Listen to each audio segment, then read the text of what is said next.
daawwattoota keenyatiif dhaggeeffattoota keenya akkam jirtu. Edda korri hooggansa Oromoo yookaan OLC'n akkuma hundeeffameen dhaabbileen lama hundaanii turanii isaan keessaa tokko hirpha. Hirpheegaa waldaa gargaarsa irratti kan xiyyeeffatu. Inni lammaffaa immoo ODAAha. ODAAhan maali? Warra odaa gaggeessanii koree odaa gaggeessanii har'a keessummaa taasifnee affeerrarra keessummoonni keenya baga nagaan dhuftanii keessummoonni keenya har'a tokkoffaan luba gammachuu olaanaa lammaffaan seenaa jimjimoo sadaffaan obbo Fallaqaa Boggaalati. Isin sadanuu baga nagaan gara Oromiyaa Miidiyaa Neetwoork dhuftanii jedha. Galatooma. Affeerra keessaniifis galatooma. Anilleen yooyyaa baga nu affeerte jedha. An keessumaa nama jaalatamaa kabajamaa akka seenaa fi luba wajjin as dhiyaachuu kiyyaa natti ulfaatullee baga hirinaa kennitanii jedhee isaan galatoomfadha. Gaariidha. Egaa kabajamtoota daawwattoota keenya amma kan nu wajjin jiranii koree odaa waldaa odaa jedhamuuti. Isaanis egaa akkuma maqaa isaanii sin beeksisedha. Sagantaan keenya kun kan darbu sududaan waan ta'eef darbee rakkinni teeknikaa yoo nu quunname dhiifama sin gaafannaa nuuf galcha. Egaa amma dhumaatti kan sin keessumsiifnu ogeessa teeknikaa keenya har'aa Fu'aad Siraaj wajjin ta'uudhaan anis Dajanee Guutamaati. Egaa turtiin keessan nu wajjin haa ta'uun jedha. Egaa akkuma duraan ibsuu yaaletti yeroo korri hooggansa Oromoo adeemsifametti OLC'n jechaadha. Warra dhaabbate keessaa odaan tokko. Odaan maali kan jedhurraa haa jalqabnu. Mee carraa jalqabaa luba gammachuudha kenna. Dajane baay'ee galatoomi. Odaan maali isa jedhu deebisuudhaa fi xinnoo ishee namoota keenyaa fi eessaa akka dhufe dubbachuu barbaada. Akkuma ati jalqabarratti beeksifte odaan kan inni dhalachuu danda'e yommuu korri hooggansa Oromoodhaa Atlaantaatti walitti qabame gaaffii namoota keenya bira ture akkasumas immoo yaada adda addaa ture keessa ijaarsa dhalateedha. Ijaarsi inni tokko hirphaa ture. Inni kun waa'ee gargaarsa humanitarian isa jennu kan ilaaluudha. Maree kora sanarra kan ture dubbiin inni lammaffaan immoo yeroo Atlaantaatti mari'achaa turre hawaasi jechuun Oromoo gidduutti haasaan Oromoodhaa siyaasa isaa akka inni duudhaa irratti hundaa'ee mari'atamuu fi waraqaan bu'uuraa kan ta'e lamatu qophaa'ee. Inni sadaffaan garuu kora sanarratti gaaffiin namooti kaasanii gaaffii isaan gaafatan keessa akkamittiin Oromoon yaada isaa kana gaaffii isaas haa ta'uu yaada isaas haa ta'uu bifa qorannaa irratti hundaa'een bifa dippiloomaasii qindaa'een kan hojjetamu dhaabinuuf dhaabatu kan jedhuuni koree nama 5 itti dhaabee koreen kun yeroo fudhatee irratti hojjetee ergii ji'a 6 gara ji'a 6 caalaa koreen kun akkamittiin kana qindeessuun akka danda'amu hojjetee booda dhaaba afaan Ingiliffaatiin yoo think tank jechuu dandeenya.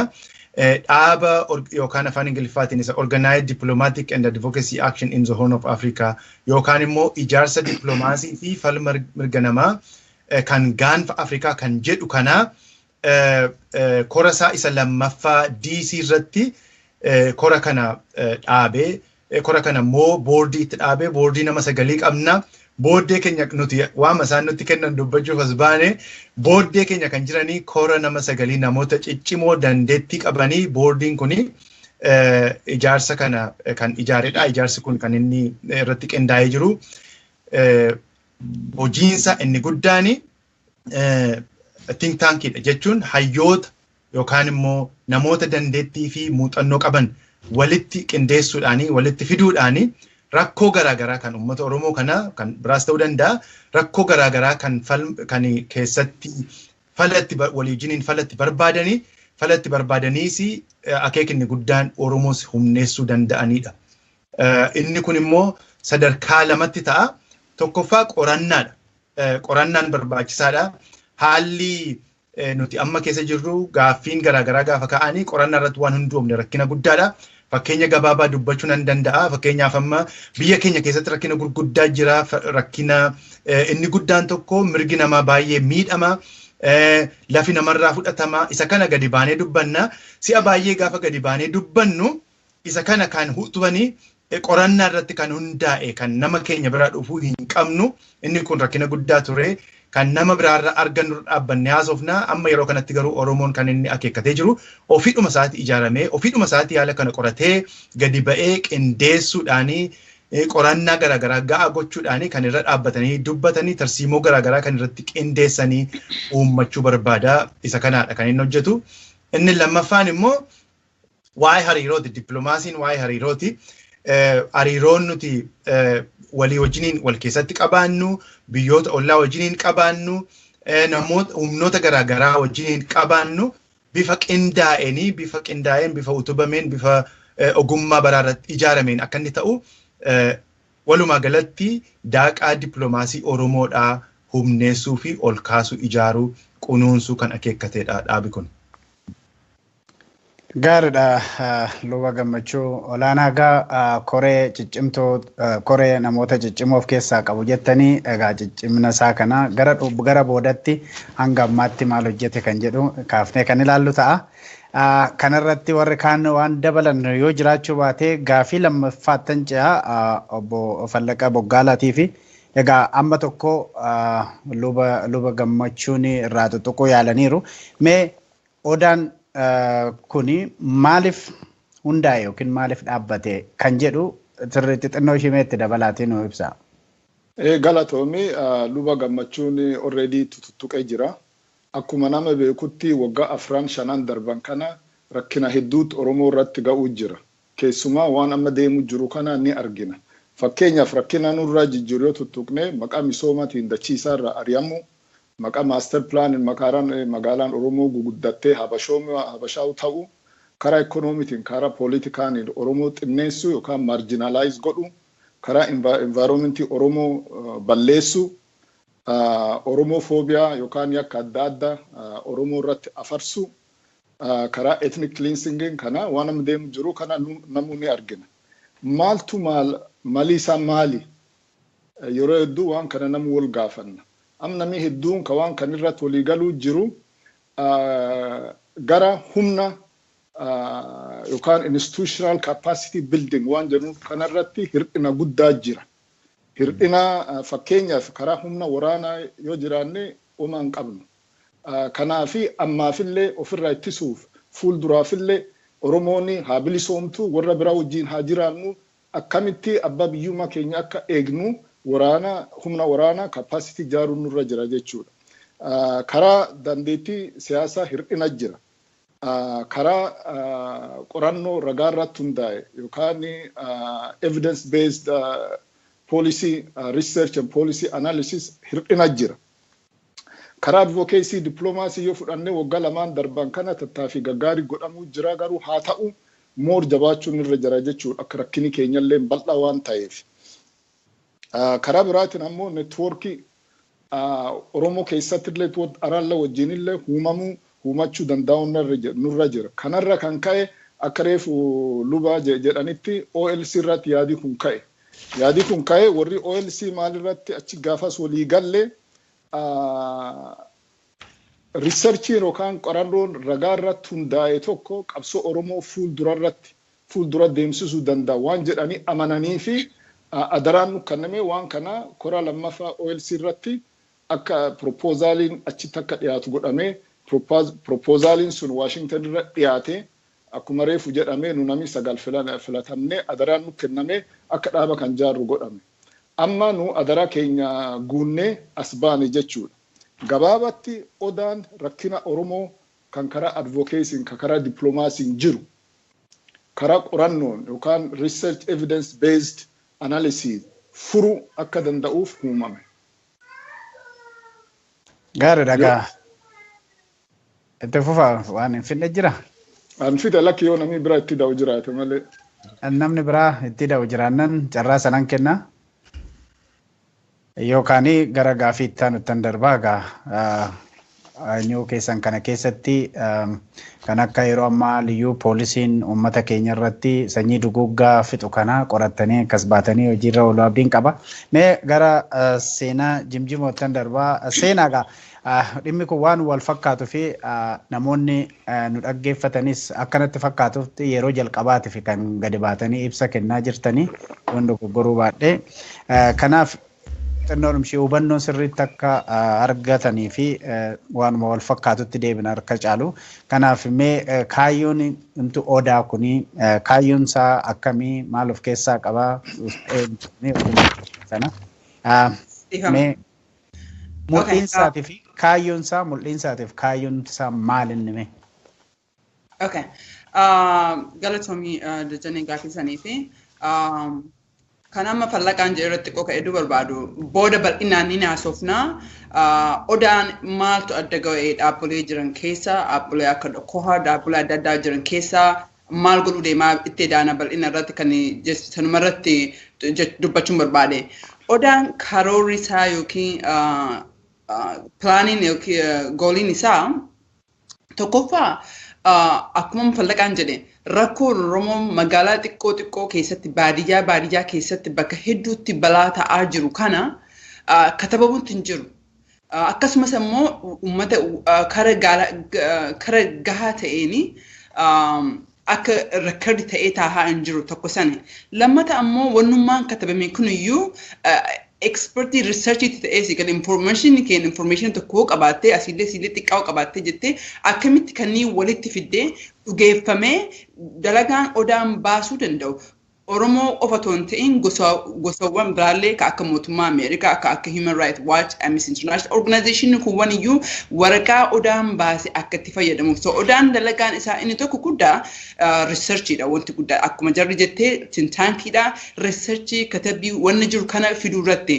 Of course kana qofaa miti researchii baasuu kan waa'ee Oromoo injustice Oromoo qofa toon ta'in waa hedduurra bal'inatti waa'ee lafaa irratti katabaa waa'ee biraa booda bal'inatti edaanii jenna. So kaayyoon karoorri yookiin ammoo pilaaniin odaan wanna jiru kan rakkoo Oromiyaa keessa jiru Oromiyaa guutuu keessaa baru Oromiyaa guutuu keessaa katabu akkasumas immoo uummata keenyaa uummata biraatiifis akkasumas mootummaa adda addaatiifillee kan dhiyeessu akkasumas immoo dhaabbilee adda addaa dhaabbilee politikaa ta'ee dhaabbilee civic organization illee ta'ee dhaabbilee kanaafillee gaappii space jiru waggaa lamaan dabre kanneen tattaaffii xiqqoo goone kana akka agartee taate gaappii guddatu jira information inni jira namni keenya dhibbaatamaan yoo du'u kan dhageettu miidiyaa irratti baay'ee nama xiqqaadha fakkeenya amasii kenneen jira badheen gaddaa liistii namaa barbaadaa turre nama meeqatu du'e warri kun yoom du'anii akkamitti du'anii maqaan jira guyyaan dhaloota jira eessatti baratanii so information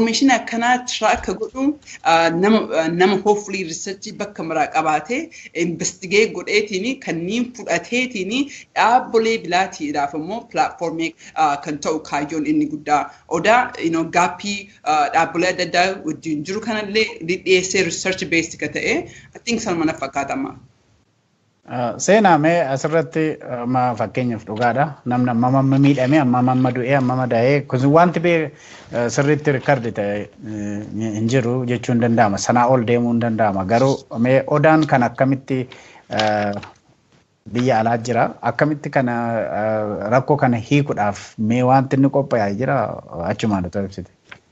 Yeah, well, I think gaaffii gaarii gafaatti la olaalti jette anama fakkeenyaaf pirezidantii Kohardii dhaaba advocacy na beektaa namni hedduun illee achirraa na beekuu danda'a.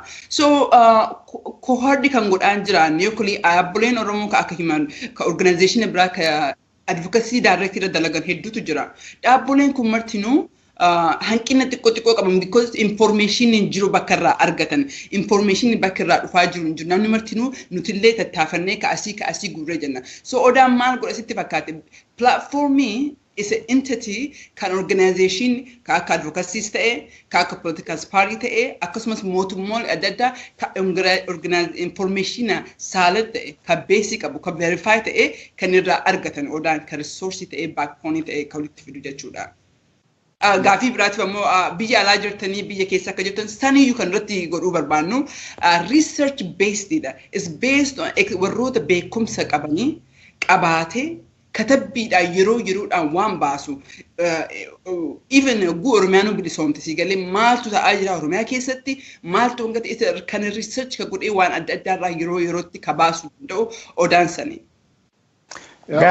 Waan tokkitti daawuu fi at the end of the day kaayyoon odaa warri hoggana Oromoo kan fedha haa ta'anii decision isaan fudhatanii waan ragaa irratti hundaa'e evidence based akka ta'uu fi qorannoon ka deemu kan kun ammaaf akkuma seenaan jettee ammaafillee fuulduraafillee waan nu gargaaru kanumaaf.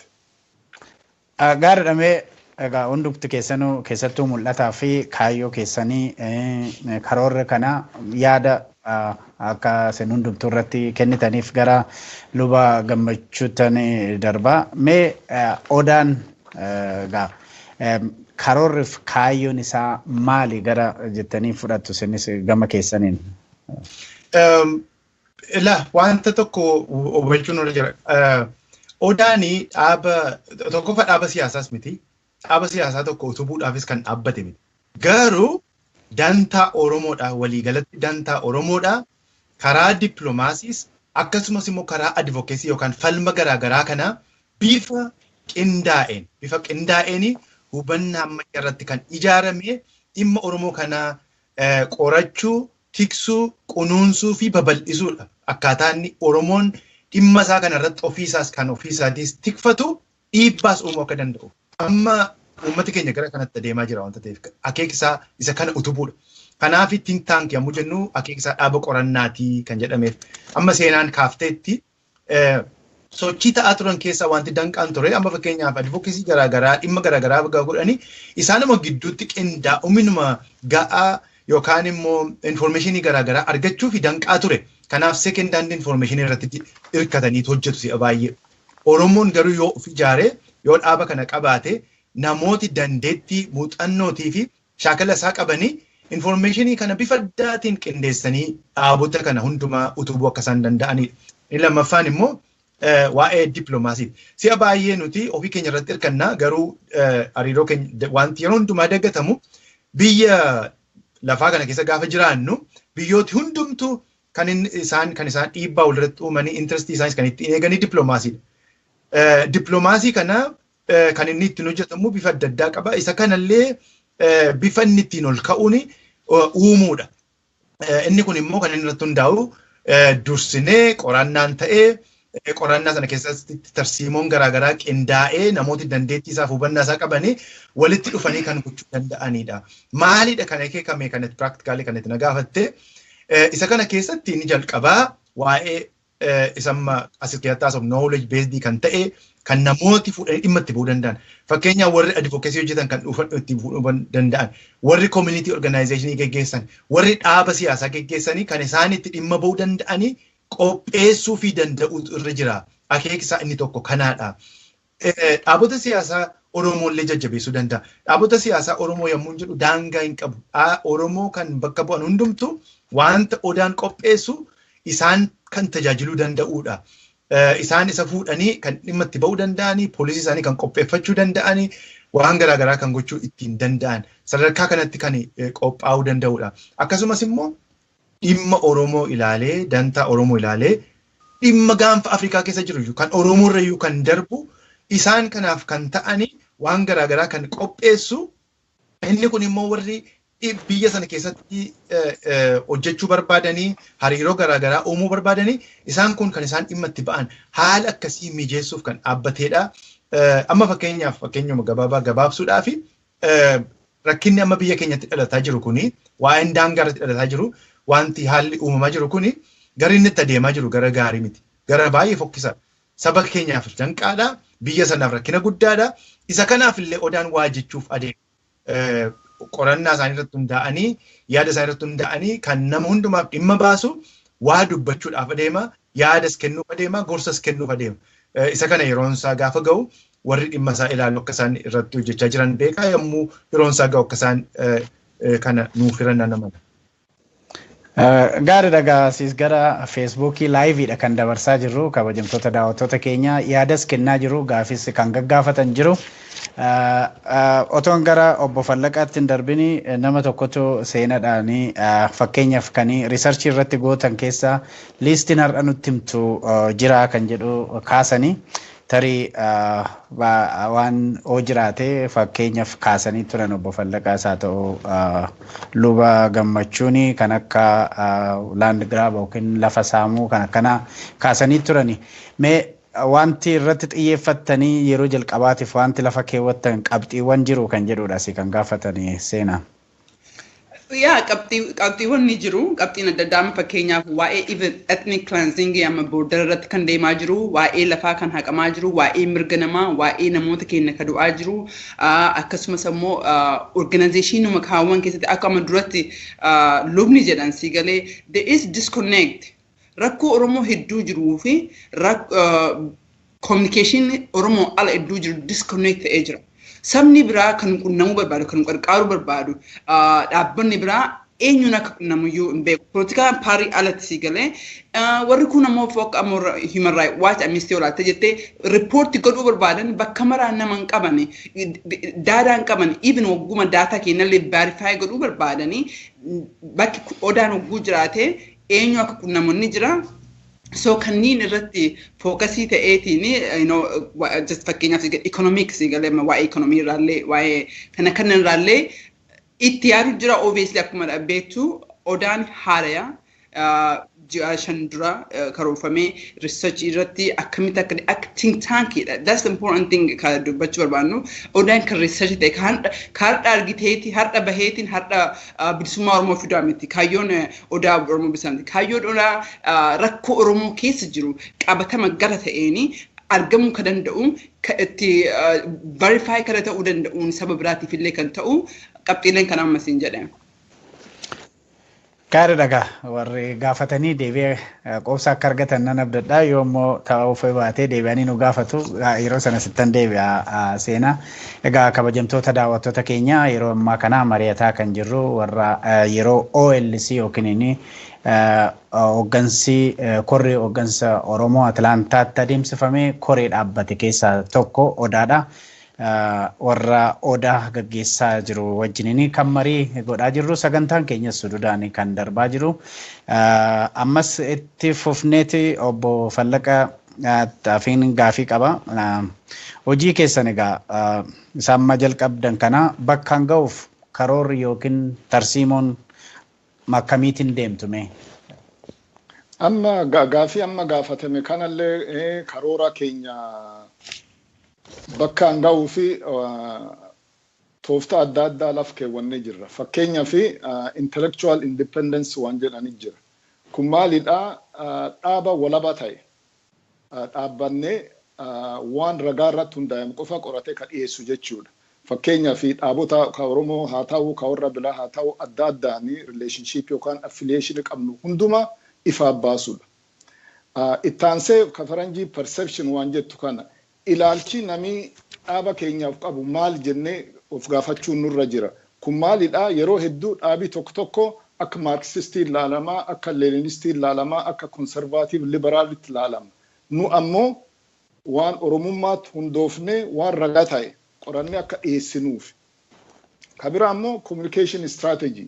Waan gaarii hojjannellee yoo nu akka sirriitti communicate godhuu hin dandeenye garuu hin deemnu jechuudha. Kanaafi communication wal keessa Oromoo wajjinillee warra ala wajjinillee two-way communication gaarii qabaachuun nurra jira. Ittaansi ammoo yeroon amma nu keessa jirru kuni yeroo digital technology duniyaa kana weerare jechuudha.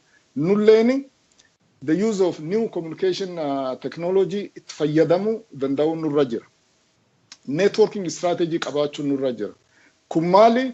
Warra hawaasa Oromoo afooshaa haa ta'anii, warra amantii, warra poolitikaa haa ta'anii, warra kan hundumtunuyyuu relationship gaarii qabaachuun nurra jira.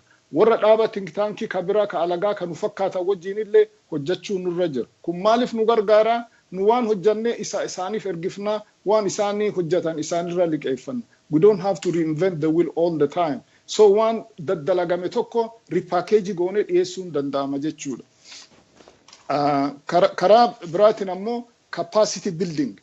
Yoo nu dhugaa research quality qabu yoo nu produce godhuu dandeenye nulleen hin jabaanna warra advocacy yookaan diplomacy fayyadamullee waan isaan barbaadan report isaan barbaadan memo isaan barbaadan briefing isaan barbaadan talking point isaan barbaadan yoo dhiyeessineefi isaanillee hin jabaatu jechuudha. Kan hundumaa hojjechuu fi odaalleen akka think tankii horii barbaada.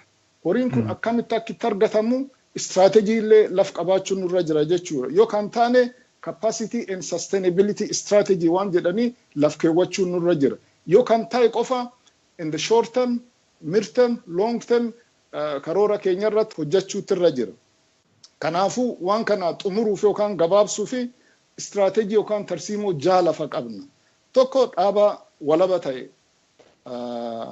hojiin argisiisu ilaalchi namaa nurra qabulleen akka waan qulqulluu ragaa irratti hundaa'ee qoratame akka ta'u argisiisu. Sadaffaa communicationii bareeda qabaachuu. Jaaffaa networkii gaarii qabaachuu. Shanaffaa capacity keenya fi kadhaaboo biraallee jabeessuu. Jaaffaa immoo karaa horiin itti argamu strategy yookaan tarsiimoo baasuudha. Kanuma. Gaariidha mee luba gammachuutti toon darbin dura gaafin itti aanullee waluma fakkaata. Obbo Fallaqamee amma waan dubbattan keessatti warruma akka keenyaa nu fakkaatu walitti fiduu walitti dhufuu kan Oromoo duwwaa otoo hin taane warra biraatti ce'uu kan jedhutu jira. Lammata immoo akkanumatti think tank jedhamee waa dhaabbatee kan hafutu kan yeroo hafutu jira. Laayivii waan ta'eef egaa namni baay'een karaa bilbilaatiinis karaa adda addaatiin nu quunnamuudhaaf yaalii godha. Dhiifaman sin gaafadha. Warra kaammee amma ammaatti booda hojiin hojjetame maanni kan jedhu boodatti deebina. Amma ammaatti warra wal fakkaatuun wanti walitti dhufuudhaaf wanti gootan warra wanti quunnamtan jira. Maaliif advocacy kana hedduun dhagaa. Lammata immoo think tankii kan jedhamu kanas yeroo yerootti hin mul'atanii hin deemu. Kanaan amma ammaatti wanti qabatamaatti gootan jira. Actually gaafin kun gara takka tures gaafin wal fakkaatuun qaba luba gammachuudha. Sirraa akkuma seenaadha gaafatanii dhaaba siyaasaa yookiin immoo gara qaama kamuufuu akka baabsamoo kan of danda'e immoo maal inni kan jedhu kanaaf maal nu deebiftu obbo Fallaqa kan jedhutu jira. Ila akkuma reefu tuqetti tarsiimoon keenya tokko dhaabi kun akka walaba ta'e qorannoo ragaa irratti akka hundaa'e hojiin argisiisudha. Akkuma reefu tuqamee adaraan kun dhaaba kan akka dhaabnu kan nuu kenname maarchii darbe kana Washington irratti. Nuyi warra temporary board akka filame. Waan tarsiimoo amma nu lafa keenya kana karooraa lafa kaa'ame kana ka hojii irratti oolchuu executive badiin ni jira. Nu dalagaan nu to'achuudha garuu ka waan kana hojii irra oolchuu isaan. Kabira wannan tuqu barbaadu akka duriin ta'ini odoon ta'ini Oromoon yeroo amma kana nama dandeettii qabnu nama muuxannoo qabu hedduu qabna. Waan hedduu qabnuu fi warri kun hin dandeettii isaanii muuxannoo isaanii warra yuunivarsiitii baratan yuunivarsiitii keessa barsiisuu jiran warra dhaaba adda addaa keessaa qorannoo haa ta'u waan biraatiin kan hojjechuu jiran. Warri sunini dhaaba kan jala dhufanii dandeettii isaanii muuxannoo isaanii akka Oromoo irra bu'aa tokko buusaniif gaafan. So yoon amma dhufne jenne as ba'uu keenya hojii kan hojjanne jenne odoon ta'ini kan hojjechuu fi kun amma lafa kaane jechuuf.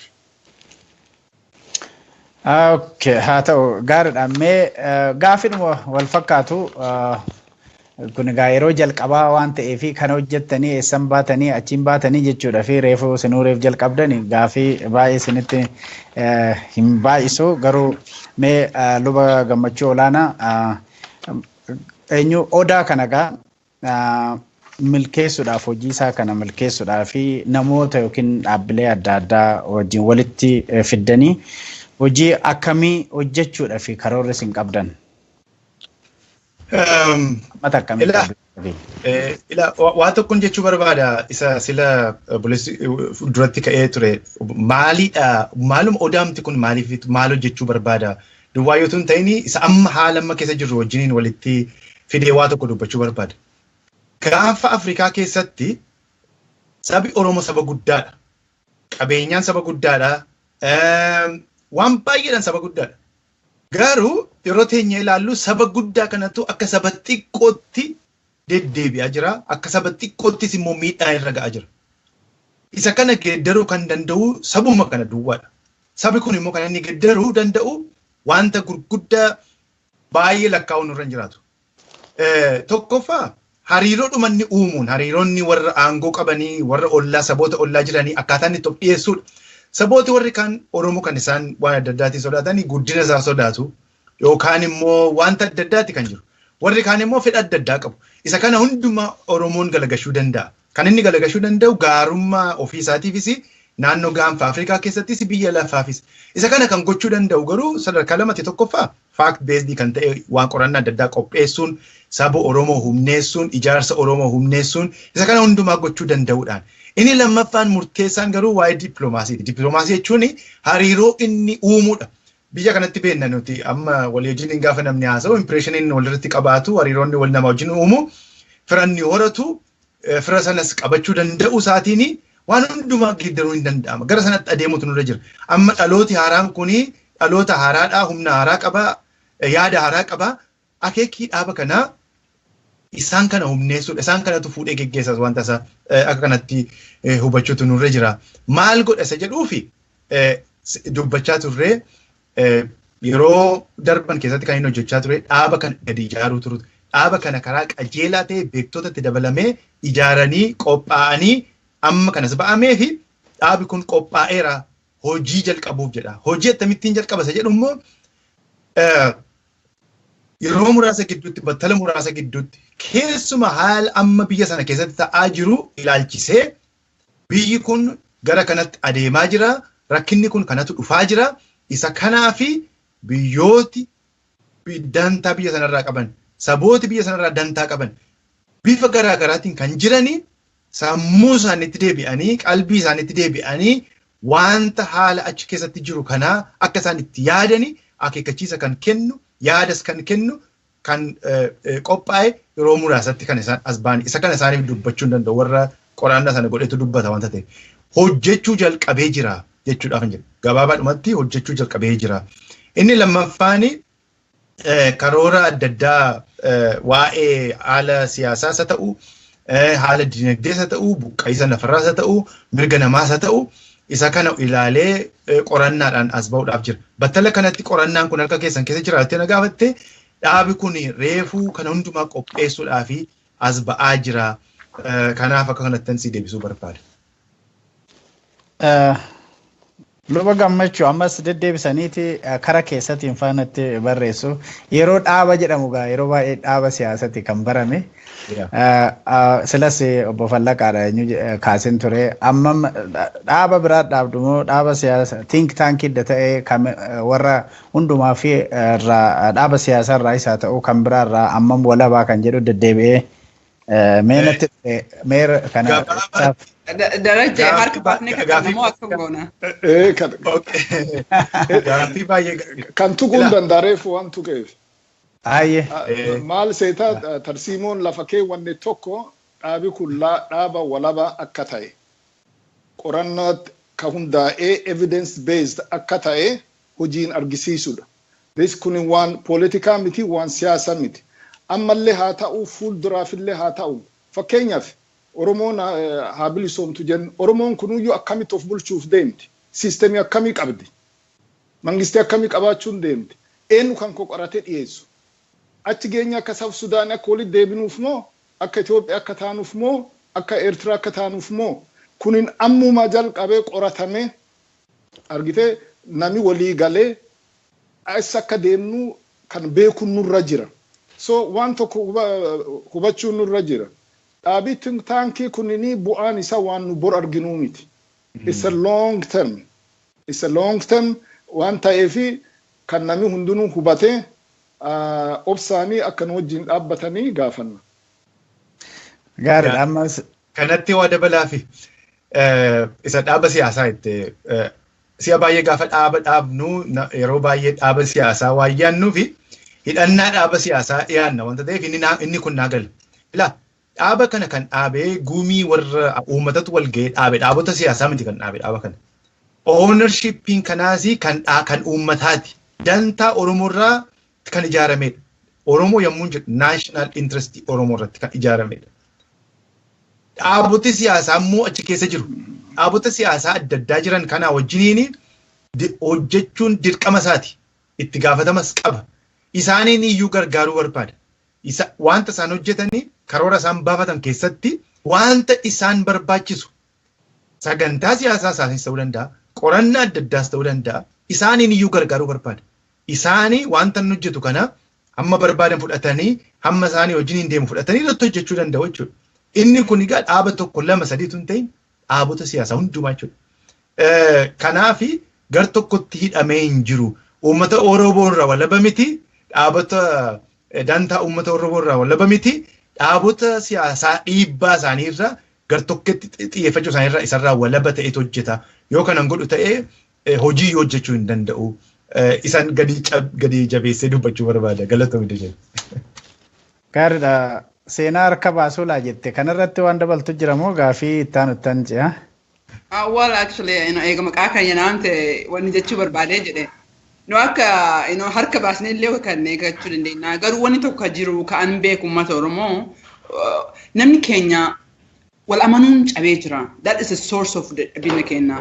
Odaani halkan tokkoon kana godhaa kana fidaa kanatu bu'aa jedhee waadaa seenuu yookiin ammoo lakkiin dandeenyu balaan Oromoo guddaadha rakkin Oromoo guddaadha waliin amannu namni keenya engadda asitti du'e baloo akkas hojjete gosa kana naannoo kana yoo jennee hamilee dhumnee kun cadhisnee teenye garuu geennu so kaayyoon inni guddaa jechuu barbaade jara lamaan irratti eda'insa irratti akka cabaniin okkolanii jedhannatti fakkaatu garuu baadhe hanga jirru kanaani xiqqoo qabannee akka fallaqaan jedhe dhaabni kun dhaaba including OLC irraanillee adda independentiidha gara marraan. Dhaabbilee adda addaatu jira kan kana fakkaatan ta'uu danda'a kan bor uumamuu danda'antu jira akka OSAA fa'atu jira nuti dhaabni kun kanneen marayyuu dhaabbileen kunniin martuu bareeda. Waa hedduu Oromoo godhutti jiran waa hedduu Oromoo kunuunsutti jiran garuu kanallee ka boru dhalatullee ka iftaan dhalatuufillee akka walitti finnu Oromoon beekaa hedduu qaba. Aniyyuu argee jira biyya mararra jira Oromoo cittuu kanneen akkamitti walitti finneetiin pilaatfoormii jabaa tokko tintaakki tokko ka kanallee ammatuu danda'u yoo ka akka odaa ka biraallee dhalate hoo akkamitti odaan jarfaana bu'ee jar wajjin dalagaa yookiin jaratti deebi'a so sanuma jechuu barbaadeetti naani. Gaariidha gaafii ammas egaa garuma keettan deebi'a gaafii siifan qaba yeroo dheeraa fudhatte egaa homaa miti. Walaalte jettee mirgoo hafi ta'e daree lama akka tokkotti laakkaa'amu ani. Dubartii tokkeetti as keessa jira. Odaan immoo hirmaannaa dubartootaa waan cimsaa jiru fakkaata galatooma. Asii keessaan namni wayii natti deddeebi'anii nama lama actually maaliif gaafii keenya nu jalaa jedhanii asiin adrees gochuun barbaadeeti. Kana dura seenanii kan eessattuu mootummaa Ameerikaa bira dhattee waa'ee human rightii Oromoo dubbattee eessan geesse kan jedhudha. Kana gara dhumaatti seenaa sinii gaafadha. Amma isa jidduutti hin seensisu. Seenaa amma Odaan egaa advocacyidha, dippiloomaasiidha kan biraas jenne akkuma sila dubbadhee jedhee kan advocacy kanas dippiloomaasiidhas jedhan kan biraa dhaabbileen wal fakkaatan hin jiru. Baay'eellee sila dubbattanii mee sirriitti namoota nu daawwataa jiraniif nu dhaggeeffataa jiran akka hubannoo gaarii qabaataniif isaan sanarraa maaltu adda godha? Gaafii bareedaadha tuqnee jira xiqqoo odaa fi koohardi anama waan dura buutuu koohardi ta'ee fi koohardirraa dubbachuu nan danda'a. Akkamitti koohardi maal godhaa jira odaan maal godhaa jira amma akka koohardi jechuun sigalee dhaabbatii advocacy mootummaa Ameerikaa wajjin dalagu akkasumas immoo dhaabbata waa'ee mirga namaa akka Human Rights Watch, Amnesty International, akkasumas Freedom House, even warrootuma gosa biraallee kan Itoophiyaa keessa jiran waliin dalagu. So kan godhaa turre direct physical advocacy dha. Warra kanaafi namni keenya jiraataa biyya Ameerikaati. Mirga qaba. Dirqamaa fi mirga qaba. Dirqama illee ittimnee mirga inni qabu kana barsiisneetiin gaafii ilmaan Oromoo gaafatan akka warri Oromoon filaman. Oromoon nama. Eega nama jiraata Ameerikaati. Eega jiraata Ameerikaa ta'e akkuma Ameerikaa biraatitti mirga qaba gaafachuu. Yeroo hedduu waan hin beekneef cadhisnee teenyaa rakkoo keenya ammannee marannee waliin rafna. So kan amma koo hardi godhu sanii uummata Oromoo barsiisa. Mirga jarra qaban barsiisa. Akkasumatti ammoo warra mootummaa biyya kanaa organization adda addaa walitti fidee jira.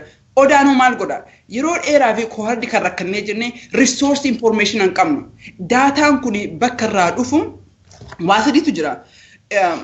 Tokko yaaduu barbaada research makana jiru galee pilaanni jiraachuu qaba. Lammataa pilaan irratti akti godhuu qabda. Fakkeenyaaf yoo fudhannee jenne bara 16 keessa nama meeqatu du'ee, eessatti du'ee, akkamitti du'ee, mana hidhaa keessa namni hedduu du'ee jira. Namni keenya lafa baay'ee dhabee jira. Ammaa miti boordara irratti namni keenya waggoota dhibbaa oli du'aa ture. Amma xiqqoo ifa ta'ee argine malee balaan Oromoo takka illee irraa dhaabbatee hin beeku. Tokko ODAAhan ni yaada. Waan amma gabaabduu toon ta'in waan sustainably fuuldura kan ta'e. Lama yaadsa irratti akshiina baasa. Warroota kana godhuu danda'ani yookiin ofitti fidaa yookiin warroota hojjetan. Sadaffaan ammoo warroota akshiin ta'an kanayyuu kara namaa galuuni amma afaan namaa galuun afaan namni keenya beekuun afaan warri bulchaa Ameerikaa beekuuni dalagaarra oolcha. Kan ODAAhan baase kana koo hardillee dhaabboleen kuwwan illee fudhatanii hojiirra oolchanii jedhani. So advocacy qofa toon ta'in dhaabbilee political party illee toon naannoo bahaa keessaa namni haganaa du'e naannoo dhihaa keessaa yookiin waraanni gara nama jiraate political party illee researchii ODAAhan fidu ni fayyadamaan jedha. So I hope xiqqoo idee natti fakkaata darajee. Gaariidha mee Darajeetti dabaluu barbaada. Yoo danda'e. Ayyee. Waa'ee advocacy kana nuti ishee warri keessumaa keessa jira wanta ta'eef dabaluu barbaada namooti warri kaan isa akka hubataniif. ODAAhan direct advocacy hin hojjetu. Warri advocacy hojjetanii warra fakkeenyaaf akka amma seenaan kaaftee dhaabota baay'eetu jiru. Isaan kun advocacy direct hojjetu. Isaan kun dhaqanii wanta qophaa'ee jiru wanta harka isaanii keessaa qabanii fuudhanii karaa isaaniif mijate hunduma advocacy adda addaa hojjetu. ODAAhan isa kanaan hojjetu. Jechuun isaanii wajjiniin toora galee dhaqee ODAAhan isa kanaan hojjetu. Isaaniin gargaara dudduuba isaanii gore. Fakkeenyaaf nama luba waldaati advocacy keessattis qoodan qaba. Rakkina guddaa kan nuti seenuu rakkisaa ture seenaanis beetti. Si'a tokko gaafa dhannee advocacy garaagaraa goonu gaafa namoota adda addaa haasofsiifnu maaliidha akkamittiin haasofsiifna? Jechuun maal jennee gaafanna? Akkamittiin afaan tokkoon gaafa nama fakkeenyaaf ani dhaqeeni kana waa tokkoon dubbadha, seenaan naxxee waa tokko dubbatti, badhaasaa waa tokko dubbata, wanti qindaa'e tokko hin jiru. Muddama qabna, rakkinuma keenya dubbannaa garuu wanti qindaa'e tokko, wanti hiika qabu tokko, wanti hin jiru si'a baay'ee rakkinni kun qabna kun beekamaadhuma. Hojiin ODAAhaadha. Dudduuba jara kanaa taa'eetu akkan sila jedhe daataa irratti kan qophaa'e, wanta faaktii irratti qophaa'e, dhugaa irratti qabatama irratti kan qophaa'e. Wanta ammas kan dubbatu, fuulduras kan dubbatu, isa kanatu isaaniif kenna. Isaan isa kana fudhataniitu, isa kanarratti ijaaramaniitu qinda'anii akka gartuu influence area isaanii irratti hojjetu. ODAAhan direct advocacy kana keessatti hin naqu. Isaaniin garuu hin gargaara. Akka isaan walii wajjiniin networkii godhanii, walii wajjiniin gamtaa'anii, cimanii dhimma Oromoo duwwaa miti dhimma gaanfa Afrikaa irratti dhiibbaan akka Oromoon akka dhiibbaa qabaatu, dhiibbaa qajeelaa akka inni qabaatu isa kana provide godha. Isa kanan keessaa baasee ibsuu barbaade gaaffii adda addaa jira wanta ta'e. Gaariidha. Tan fufaa yookaan namni itti dabalu jiraachuu baate otoon garuu gara gaaffii kiyyaatti hin darbini jidduudhaanii karaa feesbuukiitiin waa'ee ODAAha duwwaa otoo hin taane waan rakkina uummata keenya biyya keessa jirus himaa jiru keessattuu Somaaliilaand magaalaa Hargeessatti baay'ee rakkataati jirra, baay'ee miidhamaati jirra. Oromoo sagalee keenya nu dhagaa, sagalee keenya nu dabarsa. Karaatti biyyatti deebinu irratti nu hojjedha. Jaarsoleen biyyaa waldaan amantii kan akkasii kan jedhantu jira. Keessumaa immoo kaampii Wacaalee jedhamu naannoo Somaalitti kan argamu. Du'aa fi jireenya jidduu argamnaa sagalee keenya nu dhageessisaa asumaan jedhani. Egaa sagalee isaanii dhageessiseera. Dhugaadhumatti haala hamtuu keessa jiru Oromoonni naannoo sana jirani. Oromootti nu iyyadhaa jedhu yeroo hundumaati kana sagalee asumaanii ergaa isaanii dabarseefi. Mee gaafii itti aanutti darbaa silaa namoota koree namoota ciccimootu keessatti odaa keessatti hojii gurguddaa hojjechuu danda'antu keessatti hammatamee kan jedhu abbaa tokko paastorii luba natti fakkaata kan kaasani. Mee eenyu na deebisa kana amma ammaatti mee qabatamaatti maaltu hojjetamee qabatamaadhaan kanatti hojjetamee yeroo gabaabduudha dhugumaa baay'een guddaan sinirraan eegamu garuu hojiin qabatamaan maaltu hojjetame amma ammaatti abbaa tokko keessaniifan kennaa. Deebitee fudhachuuf barbaadde natti fakkaata. Pastor jedhee lubni jedhu wayyee. Hojii qabatamaan dhaabuma kana gadi dhaabuudha. Maaliif biyya kana keessatti dhaaba dhaabnee macalchennee ijaaruu hin dandeenyu. Dubbiin kun cimaadha. Dhaaba kana akka dhaaba dhimma kanaaf maa'ii baasuutti ijaarsa guddaadha kun. Isuma dhugumaatii hubannaan qaburraa ijaarsa murteessaa fi ijaarsa guddaadha. Ijaarsa kanaaf kan barbaachisu wanta hunduma seera biyya kanaa guutanii akkaataa biyyi kun barbaadutti tiimii adda addaa qindeessanii isa hojjechuun yeroo baay'ee fudhatee isa kun hundumaa fudhatameera. Abbaa seera lafa seera dhammisaa ilaaluttis waan hundumtuu raawwatee leegaalii amma odaan dhaaba mataasaa danda'edha. Isarra darbee yoo fakkeenyaaf odaa argisiisuu dandeessa ta'e hin beeku odaa .org yoo jettanii websaayitii mataa keenyaa qabna. Websaayitii sanarratti haala yeroo yerootti wanti adda addaa in dhufa achirratti sin argama. Inni kun qindaa'ee dhumeera. Inni lammaffaan yeroodhaaf daayirektara barbaada wanti kun. Boordiin kunii geggeessuu hin danda'u. Boordiin kunii geggeessaa oversii godha malee hojii guyyaa kan qindeessu daayirektara barbaada. Daayirektarri kun immoo kiraateeriyaan ittiin filatamu, kiraateeriyaan ittiin barbaadamu kan inni sichi paablikii ta'u hundumtuu qophaa'ee dhumeera. Daayirektara kana garuu ammuma fuunee ammuma utuu hojii keenya hin qindeeffatin gochuu dura qorannaadhaan akkaataa qindaa'aman akka ta'utti inni kun lafa kaayameera. Battala kanatti yeroodhaaf namni volontarii godhee yookaan akka transitional coordinatorii ta'ee daayirektara sanas barbaadee hojii kana bakka itti godhamu namatti godhanneerraa isas yeroo dhiyoottas hin ba'a. Kanarraa kan hundumaa xumurreerra jechuudha. Hojiis jalqabnee jira. Hojii isa jalqabne sanas warri hojiin itti gaafatama qabanii yeroo dhiyootti as ba'u hojii isaanii harkaa fuudhee amma dubbachuu hin barbaadu. Garuu hojiin jalqabamee jira qabatamaadhaan jechuun barbaada.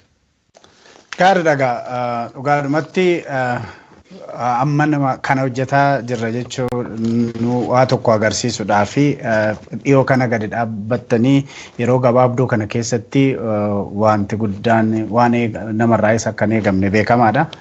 Hedduu galatooma gama sanaanii. Mee Oromoorraa maal eegdu isin warri Odaa obbo Fallaqa?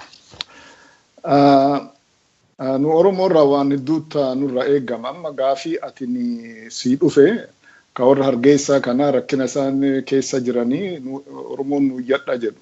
Waan kan hunduma nu of jaarree nam of jaare qofattu sab isaallee collective action wajjin fudhachuu dandeenya. Ka duran warri ala jirru kunni of jaaruun nurra jira. Yoo of jaarree saba keenya gargaaruu dandeenya jechuudha. Summaleellee warri ala jirru kuni dandeettii fi experience hedduu qabna. Kanaafi wal jaaruulee sacrifice guddaa barbaachisa. Garuu mee warra biyya laala wareegama isaan baasuu jiran. So yeroon ammaa kunini yeroo itti fatanii miti. So karaa dandeenyuuni saba keenya wajjin dhaabbachuu nurra jira. Kanaafi wanni nu waan kana Odaa bakkee ga'uu fi wanni nu warra keessumaa warra diaspora jiran kana wanni nu irraa eenyu ka dura akkuma reefu tuqame dhaabi kun dhaaba think tankiti. Warri Oromoo barataan university keessa hedduu jiru. Ka barsiisan hedduu jiru. Dhaaba adda addaa keessa ka muuxannoof dandeettii qaban hedduu jiru. warri kunini dandeettii isaanii wajjin akka odaa wajjin dhaabbatanii saba isaanii gargaaranii gaafan.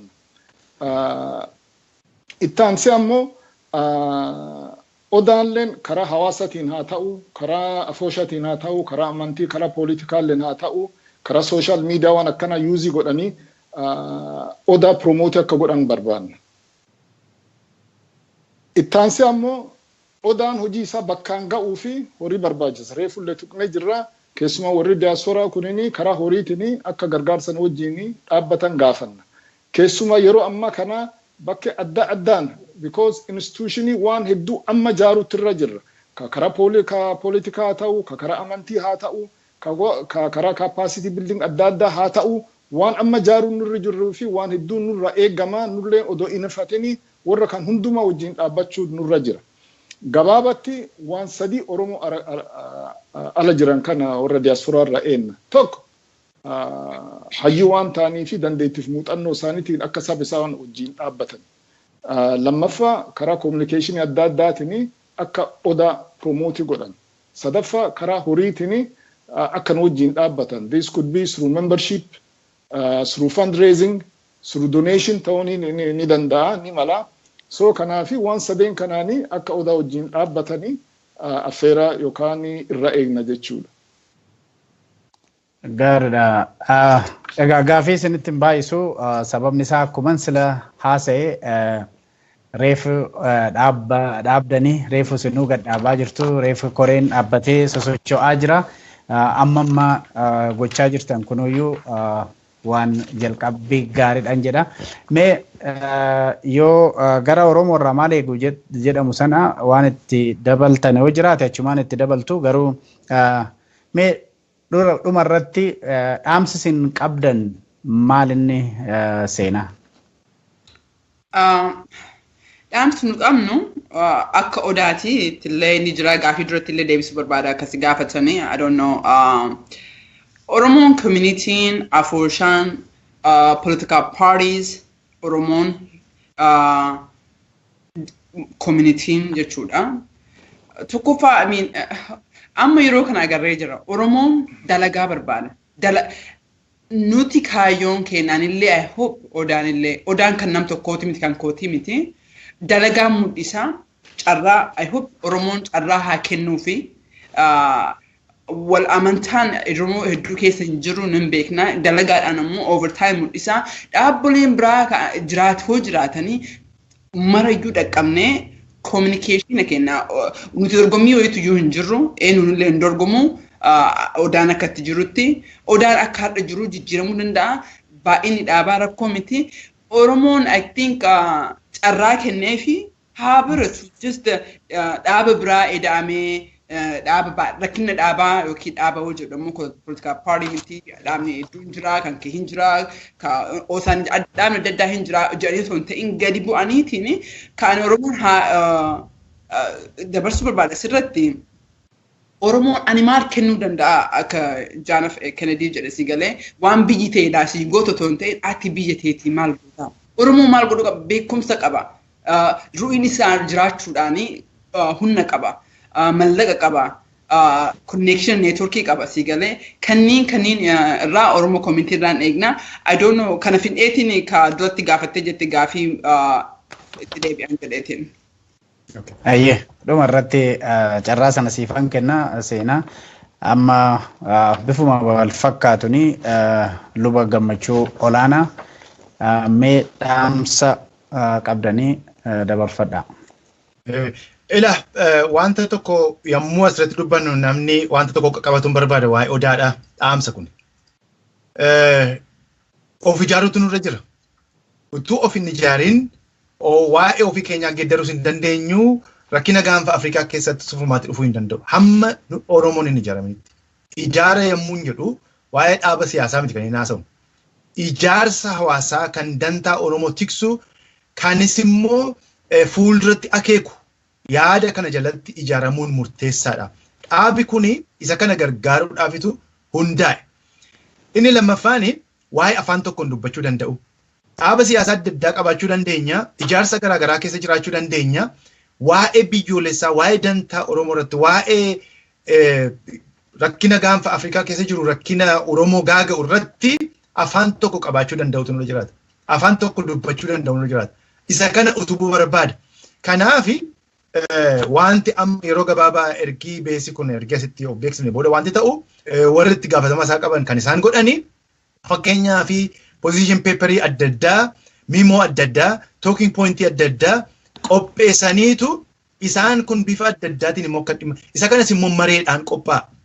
Afaan tokko yoo hin qabnu ta'e amma fakkeenya gabaabaan isinitti hima fakkeenyaan hubanna wanta ta'eef amma fakkeenyaaf rakkinni amma biyya keenya keessatti daangaa irratti ta'u namooti baay'een akka wanta daangaa sana irratti lola Sumaaleetiif Oromoo gidduutti haasa'u. Inni kun dogoggora guddaadha. Daangaa sanarra lolli Oromootii fi Sumaalee gidduu hin jiru. Akka hubannaa kootiitti. Saba naannoo sanarraas gaafa argitan. Rakkinni biyya sana keessatti ta'aa jiru waraana liyyuu poolisii jedhutu biyya Oromoo keessa weerareetu saba walii wajjiniin yeroo dheeraa jiraachaa ture. Fuuldurattis yeroo dheeraa jiraatu keessatti danqama guddaa uumaa jira. Danqamni kun immoo kan dhaabbatu miti biyyattii jeeqama guddaa keessa kan mul'atu. Isa kanallee akkaataa itti haasofnu akkaataa itti dubbannu murteessa. Inni sadaffaan dhaabi kun kan inni hojjetu kan inni cimsee hojjetu keessumaa kan nuti irratu dippiloomaasiidha. Dippiloomaasii jechuun afaan keenya tattamittiin akka hiiku hin beeku. Nuti si'a baay'ee ofii keenya keessatti haasofna. Rakkina keenyas rakkoo keenya keessatti haasofna. Ofiima keenya keessatti finna. Biyyi lafaa kan inni ittiin hojjetu garuu hariiroo walii wajjin uumuudhaan naannoo isaa saba naannoo isaa jiru dhaabota garaagaraa jiran dhaabota seeraa dhaabota mootummaa dhaabota garaagaraa kan hundumaa dhiibbaa irratti uumuu hariiroo uumuudhaan baalaansii kireetii gochuu danda'u ture jira. Kanaaf inni guddaan kan irratti hojjetamu dippiloomaasiidha. Isa kana humna qindaa'een ijaarsa qindaa'een yaada qajeelaa ta'ee yaada ogummaa yeroo irratti hundaa'ee hubannaa yeroo irratti hundaa'een hojjeta. Isa kana hojjechuudhaaf itti ka'anii jiru. Namooti kana duuba jiranii kan dhaaboti siyaasaas uummati Oromoos waliigala amantaa irratti qabanidha. Kanaaf akka gartuu tokkotu hin ta'in kun dhaaba Oromooti. Isa kana qabeenyaan yaadaan akkamittiinis immoo gargaara jedhanii gaafachuun keessatti akka hirmaatanii isa kanan cimsee dubbachuu barbaada. Keessumaa rakkina amma sabii keenya dhalatee rakkina keessa jiru irratti dhaabi kun hin dubbata yaada siin kenna hin gargaaras yeroon kun yeroo itti nuti caljennee wal ilaallus miti yeroo nuti maqaa dhaaba siyaasaatiin waan adda addaa dubbannus miti yeroon isaa darbeera rakkina cimaa keessa jirra kanaaf afaan tokko dubbachuu yaada tokko jalatti ijaaramnee dantaa Oromoo akkaataatti gar tokkotti deebisnu yommuu naasoo dantaa Oromoo duwwaa miti dantaa dhimmoota saboota gaanfa Afrikaa keessa jiran. Maaliif gaanfa Afrikaa sana keessatti warra saba saamanii warra biyya balleessuuf jedhantu sabas hawaasas walitti naqanii bifa nuti hin barbaannetti adeemaa jira. Isa kana dhaabuu danda'u ture jira. Isa kana immoo kan dhaabu Oromoodha dantaa isaa irraa aanaa kan hundumaa caalatu qabu wanta ta'eef. Kanuma jechuu barbaade gabaabaatti.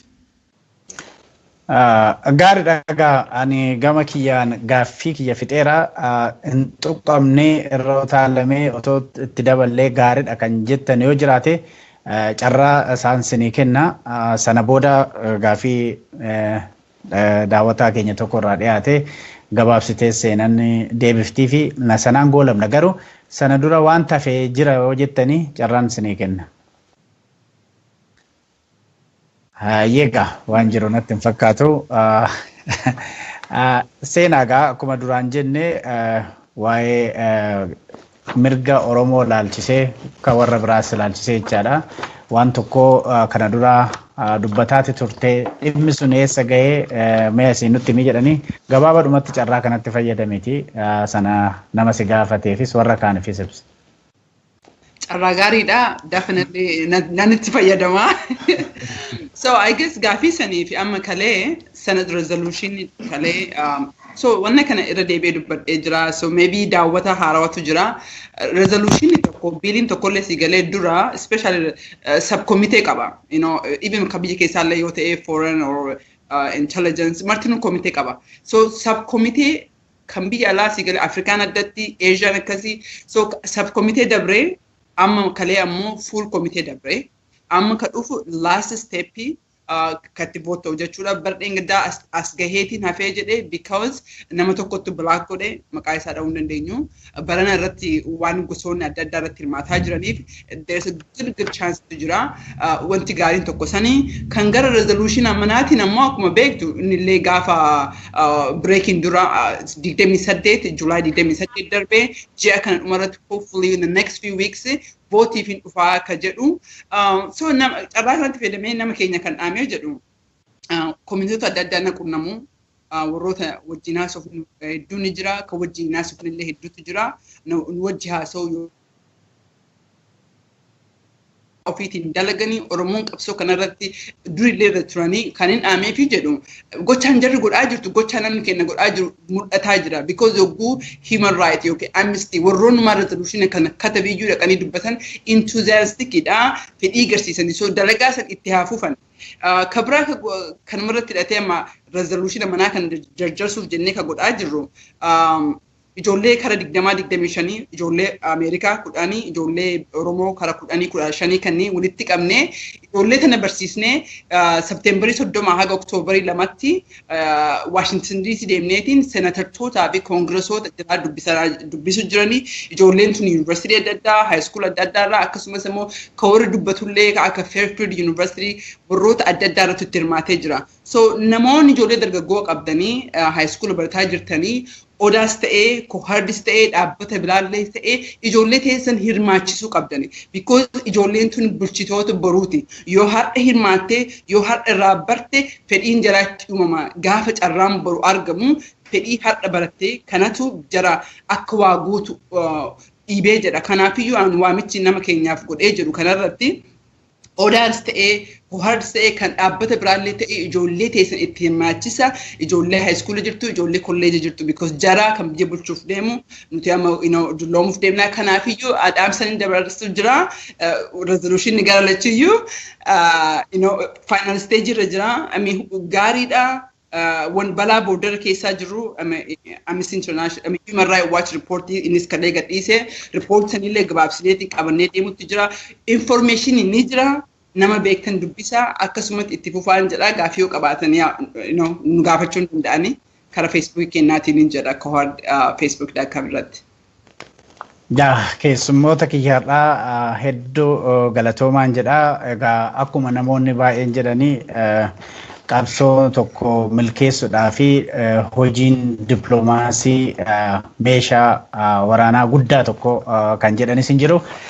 Isa gaa warruma akkas jedhaniif dhiisanii mee har'a waan waamicha keenya yeroo gabaabaa keessatti kabajanii waan argamtaniif yeroo gabaabaa keessatti waa'ee dhaabaa advocacy dippiloomaasii fi dhimma biraa hojjetu nu ibsuudhaaf waan dhiyaattaniif hedduu galatooma. Akka isaanis egaa luba gammachuu olaanaa de seenaa jimjimoo akkasumas obbo Fallaqa Boggaadha maqaa daawwattoota keenyatii fi maqaa Oromiyaa Miidiyaa Neetwoorkiitiin hedduu galatoomaan jedha. Egaa kabajamtoota daawwattoota keenya sagantaan har'aa fi qopheessinee egaa kanumaan xumurraa amma ammaatti na wajjin turuudhaan gama teeknikaaltiin Fu'aad Siraaj akkasumas qindeessuudhaan yookiin immoo keessumsiisuudhaan anis Dajanee Guutamaan ture sagantaa biraatiin walitti deebina hanga sittuu nagaan nu tura.